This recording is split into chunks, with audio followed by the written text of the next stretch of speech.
Hey everyone, I'm Justin Brady. It is Drucker Forum TV. We're live across the world, as I promised.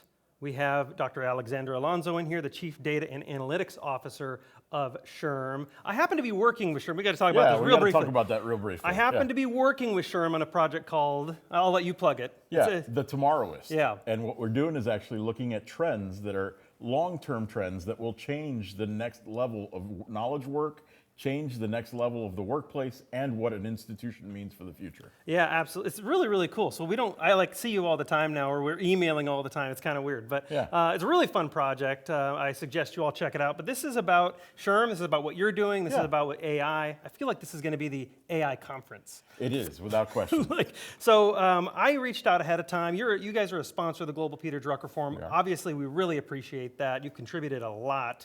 And one of the topics you're getting a lot this year, or about next year, is on generative AI. Indeed. And so how are CEOs leveraging generative AI? And of course, which are the most transformative uses you're seeing? Well, it's a great question, Justin. And one of the things that stands out in particular is we're seeing a lot in the world of AI as it relates to leadership. And so it's no surprise that we wanted to invest in our partnership with Global Peter Drucker Forum as the world's largest HR association focused primarily on creating better workplaces for a better world. We recognize the importance of linking AI with human intelligence. And there's no more important relationship between generative AI and a human intelligence life form than it is among CEOs. In fact, what we've been doing in partnership with our subsidiary CEO Academy is actually trying to understand how it is that CEOs leverage AI and leverage generative AI in particular. One of the things that we found is actually they're using it in ways that you would expect. First and foremost, they're really thinking about how it is that their organization should be thinking about their very own policies, their very own workplaces, the way that they do things as an organization, how they structure culture. The second thing that they do is how they build a growth mindset amongst their own workforces. But then the other thing that is sort of interesting is they'll also admit, as leaders of leaders, that they're using it to see things around the corner. They call it fourth dimensional chess, if you will, right? And the idea is they're basically thinking about how it is that they generate ideas, issues that they don't necessarily run into, that they haven't encountered in their own experience, and that they aren't seeing or anticipating. What separates the successful use cases from the non-successful use cases? Is there a difference between the adopters who get it right and get it wrong? You know, I think we're still in that test bed era, right? And I think one of the things that we see is leaders are actually still learning how to leverage it, how to make the most of it. And most importantly, they're trying to understand where it is that good is, right? What does good look like? How is effective really carried out in most cases? And one of the things that we've identified is the use cases that are different in some way, that are signs of effectiveness, are those where the leaders can actually deliver and share their knowledge with others and share that knowledge and how they applied what they learned from that over others. Best example that I can think of is a generative AI use case where a leader actually found how it is to disrupt his own organization, how to create disruption within their own organization. And he used it as a gamification tool to really help identify how he was going to make the next successor, how he was going to make the next executive leadership committee, and figure out how it was that he could apply that to all the different learnings for managers down the food chain. This is just disrupting himself and his own organization using generative AI. Yeah, completely disrupting himself and thinking specifically about how it is that he can generate that disruption over and over again to build that growth mindset. So talking about growth mindset, like how is generative AI going to change leaders themselves? Like, are you going to see leaders, their role, the way they manage completely change in the next 5-10 years? It's fascinating. I think we're going to see that leaders are going to use generative AI to really think about challenges that they can build for their own workforces and for their next tier down of leaders, right? So they're going to change the way that they learn. To borrow something of what Jean Pierrot was talking about today is leaders are the people who are not just living there, but they're the landlords of an institution, the organization, right?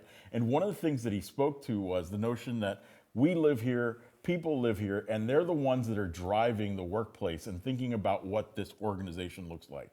And in thinking about that, he drove home a message that I think is critical when thinking about AI, and generative AI in particular. How do I create my culture so that it incorporates a notion of artificial intelligence and human intelligence, and the way that they work together? And I think leaders are going to do that really well once they start to build it into that growth mindset. I think the other thing that sort of stands out, though, is we'll also see scenarios where leaders will use these tools to recreate their own beings. Ooh. And that's sort of a tricky kind of terrifying. Technical morass. But think about a world where we have, in my case, Johnny GPT, right? Or in other cases, imagine Richard Straub GPT, right? Leading the Global Drucker Forum, the Peter Drucker Forum, into the future. Yeah. That's okay. So it's a little terrifying, and I think I don't know that it's terrifying, but am I going to interview an Alexander robot next year? I will tell you that there are 4 or 5 deepfakes out there that are all really. Alex. Oh God, yeah. Oh, nice. That's and cool. Some of which I created on my own in 8 minutes. And that demo reel's up. No, I'm just kidding. So it's obviously a little daunting, a little scary for most CEOs. Is there a good starting point on the AI generative transformation journey? Where do they start? What's the recommendation there? So my recommendation is actually an interesting one. I think I encourage the leaders of leaders and CEOs in particular to evaluate their own performance using generative AI. And I ask them to go to a large language model, one that they trust, right?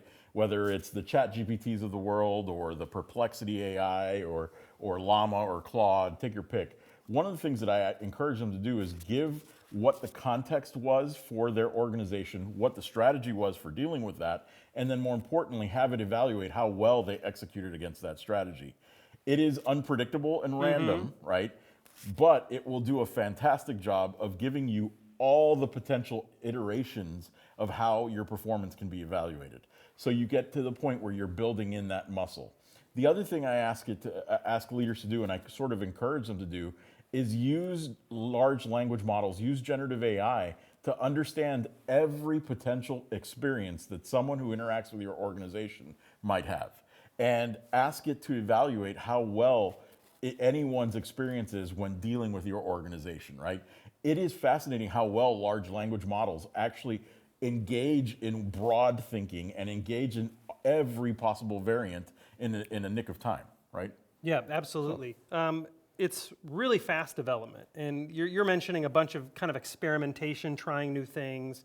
How do you balance experimentation, maybe short term, measure it, is it failing, is it succeeding? How do you balance short term and long term planning? So short term experimentation with long term success and projects. So with long term projects and with long term views, objectives, things that are out there.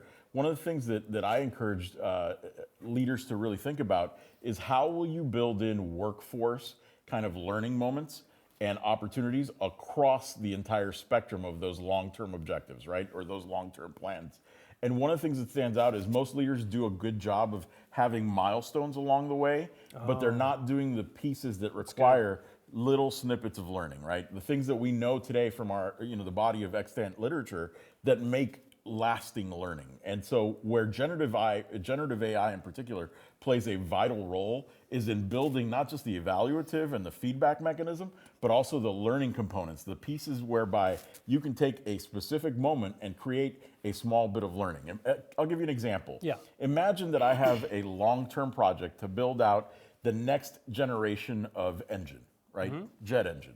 And one of the things that stands out is over the course of time, I'm going to go ahead and use my team, and we've got this project. It's a 10-year investment. I can really look at and build out generative AI to try to identify where the fail points will be and what my team will do to respond to those fail points. Believe it or not, that will build that muscle that prevents the black swan.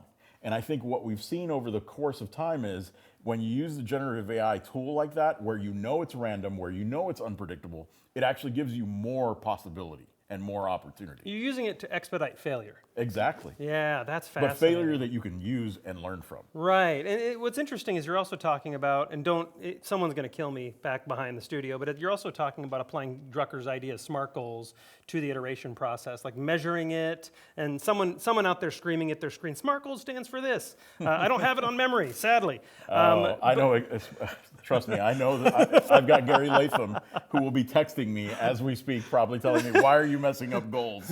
Goal setting theory is all that I've taught you, so. Yeah. So we have some companies using, you get this one a lot too, some companies are using it for like product innovation as you've discussed right now. Yeah. Some are also using it as customer experience. Do you see a big trend? Are people going one way or the other? Or? Right now what we're seeing is the majority of people are actually using it for optimization issues, right? And really trying to figure out how to be more efficient in the kind of things that are more optimization. About 75% of working Americans actually report that they're using, just Americans in general, are using generative AI today to be more efficient, not to create, not to generate, which is sort of fascinating. About 11% are generating something new, novel, different, and actually using it for its intended purpose. What we see, and what we see when we apply the lens of a manager, a leader, what we're seeing is that there is the opportunity to kind of really build out even further optimization, and where they're really going in that space is thinking about intellectual property. How do I create intellectual property? Because now that is the currency in a knowledge economy.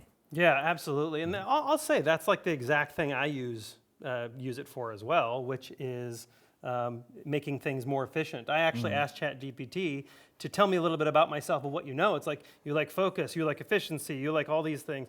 Dr. Alexander Alonso, Chief Data and Analytics Officer at SHRM, thank you so much. Really appreciate it. Absolutely fascinating. I'm Justin Brady, and this is Drucker Forum TV, and we're live across the world. Stay with us.